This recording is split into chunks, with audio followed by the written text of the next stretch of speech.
চট্টগ্রাম বিশ্ববিদ্যালয়ের ছাত্র ও হল সংসদ নির্বাচনে প্রাথমিক প্রার্থী তালিকা প্রকাশ করেছে নির্বাচন কমিশন। প্রকাশিত তালিকায় মোট বৈধ প্রার্থী ৯১২ জন, অবৈধ ঘোষণা করা হয় ১৯ জনের মনোনয়ন। আর হল সংসদ নির্বাচনে কোনো প্রতিদ্বন্দ্বী না থাকায় ২৪ প্রার্থী বিজয়ী হচ্ছেন। এর মধ্যে নারী প্রার্থী ২১ জন। যাদের মনোনয়ন বাতিল হয়েছে, বুধবার পর্যন্ত আপিলের সুযোগ পাবেন তারা। চট্টগ্রাম বিশ্ববিদ্যালয় কেন্দ্রীয় ছাত্র সংসদ নির্বাচনে কেন্দ্র ও হল সংসদ মিলিয়ে ৯৩১ জন মনোনয়নপত্র জমা দেন। এর মধ্যে কেন্দ্রীয় সংসদে ৪২৯ ও হল সংসদে ৫০২ জন। মনোনয়নপত্র যাচাই বাছাই শেষে ১৯ জনের নাম বাদ দেয় কমিশন। ভিপি পদে ২৩ জন ও জিএস পদে ২১ জন মনোনয়ন জমা দিয়েছেন। আর হল সংসদের একক প্রার্থী থাকায় বিনা প্রতিদ্বন্দ্বিতায় নির্বাচিত হয়েছেন ২৪ জন। আর শামসুন্নাহার হল সংসদে খেলাধুলা ও ক্রীড়া সম্পাদক পদে কোনো প্রার্থী মনোনয়নপত্র জমা দেননি, ফলে পদটি ফাঁকা থাকছে। শিক্ষার্থীরা চাকসু নির্বাচনে স্বতঃস্ফূর্তভাবে অংশ বেছে নেবে পছন্দের নেতৃত্বকে, এমন প্রত্যাশা প্রার্থীদের। আমরা সাধারণ শিক্ষার্থীরা সবসময় নেগলেক্টেড, তো আমাদের যে কোনো ভয়েস নাই, আমাদের একটা কালেকটিভ ভয়েস রেজ করার জন্য ওই সাধারণ শিক্ষার্থীদের কালেকটিভ ভয়েস আমি হবার জন্য এখানে আসছি। আমি আশা করি সাধারণ শিক্ষার্থীরা আমাকে নির্বাচিত করবে। প্রার্থীদের মধ্যে, ভোটারদের মধ্যে খুব সুন্দর একটা পরিবেশ দেখছি আমরা। যে কোনো জায়গায় সবাই সবার সাথে কথা বলছে, যেটা আমার জন্য খুব গুড এক্সপিরিয়েন্স বলা যায়। তবে একটা জিনিস যেটা একটু নেগেটিভ, সেটা হলো প্রার্থীদের এক্সপোজারের ক্ষেত্রে আমরা ইকুয়ালিটি দেখতে পাচ্ছি না। যাদের মনোনয়ন বাতিল হয়েছে তারা আবেদন করতে পারবেন বুধবার পর্যন্ত। মনোনয়নপত্র যাচাই বাছাই কমিটিতে আমাদের ১৯ জন ছাত্রের মনোনয়নপত্র প্রাথমিকভাবে বাতিল হয়েছে। ২৪ জন ছাত্রছাত্রীর মতো বিনা প্রতিদ্বন্দ্বিতায় নির্বাচিত হয়েছেন আমি বলবো না, হবেন যদি কিনা তারা প্রার্থিতা প্রত্যাহার না করেন। আগামী ২৫শে সেপ্টেম্বর প্রার্থীদের চূড়ান্ত তালিকা প্রকাশ করবে নির্বাচন কমিশন। ভোট গ্রহণ ১২ই October. Mujibul Haque, DBC news, Chittagong.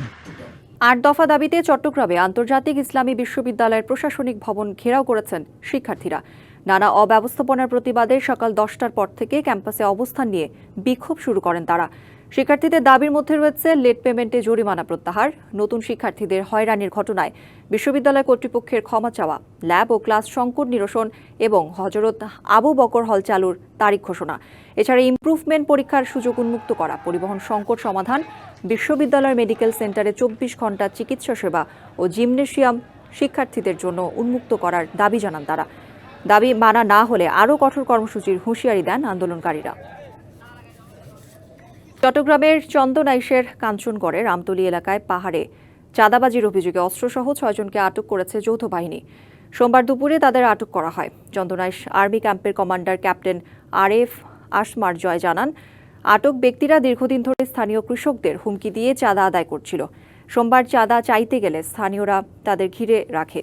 পরে যৌথ বাহিনীর সদস্যরা ঘটনাস্থল থেকে তাদের আটক করে। এ সময় তাদের কাছ থেকে আগ্নেয়াস্ত্র, গুলি ও দেশি অস্ত্র উদ্ধার করা হয়। সন্ত্রাসের বিরুদ্ধে এমন অভিযান চলমান থাকবে বলেও জানান এই সেনা কর্মকর্তা। বান্দরবানের শারদীয় দুর্গাপূজা উপলক্ষে বিভিন্ন মণ্ডপে অনুদানের চেক বিতরণ করা হয়েছে। সকালে পার্বত্য জেলা পরিষদ সভাকক্ষে এক অনুষ্ঠানে ৩২টি মণ্ডপের নেতাদের হাতে মোট ২৫ লাখ টাকার চেক হস্তান্তর করা হয়। প্রধান অতিথি হিসেবে উপস্থিত থেকে পরিষদের চেয়ারম্যান অধ্যাপক থানজামা লুসাই বলেন, দুর্গাপূজা শান্তিপূর্ণ ও জাঁকজমকপূর্ণভাবে উদযাপনে পার্বত্য জেলা পরিষদের পক্ষ থেকে সর্বাত্মক সহযোগিতা করা হবে। পূজা মণ্ডপের নিরাপত্তা নিশ্চিতে প্রশাসনকে নির্দেশনাও প্রদান করেন তিনি।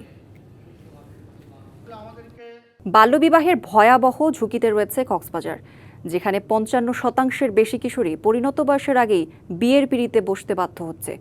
সকালে কক্সবাজারে কিশোরীদের মার্শাল আর্ট প্রশিক্ষণের সমাপনী ও সনদ বিতরণ অনুষ্ঠানে এই তথ্য তুলে ধরা হয়। আয়োজকরা জানান, চাইল্ড সেফটি নেট প্রজেক্টের আওতায় ১৬০ কিশোরীকে মার্শাল আর্ট প্রশিক্ষণ দেওয়া হয়েছে, যা ঝুঁকিতে থাকা কিশোরীদের মাঝে সচেতনতা তৈরির পাশাপাশি শারীরিক ও মানসিক শক্তির দৃঢ়তা বাড়াতে সাহায্য করবে।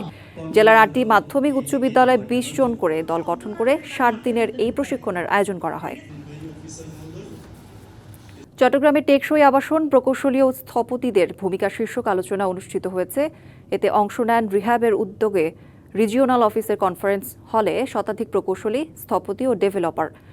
আলোচনা সভায় প্রধান অতিথি ছিলেন university of Asian Pacific institution of engineers বাংলাদেশের সাবেক প্রেসিডেন্ট অধ্যাপক doctor M Shamim Z Bosunia. এতে সভাপতিত্ব করেন রিহ্যাবের ভাইস প্রেসিডেন্ট ও চট্টগ্রাম রিজিওনাল কমিটির চেয়ারম্যান হাজী দেলওয়ার হোসেন। সভায় আরও বক্তব্য রাখেন পরিচালক মোহাম্মদ মুর্শিদুল হাসান, স্থপতি আশিক ইমরান, ইঞ্জিনিয়ার দেলোয়ার হোসেন পিঞ্জ, ইঞ্জিনিয়ার ইফতেখার হোসেন সহ অন্যান্যরা।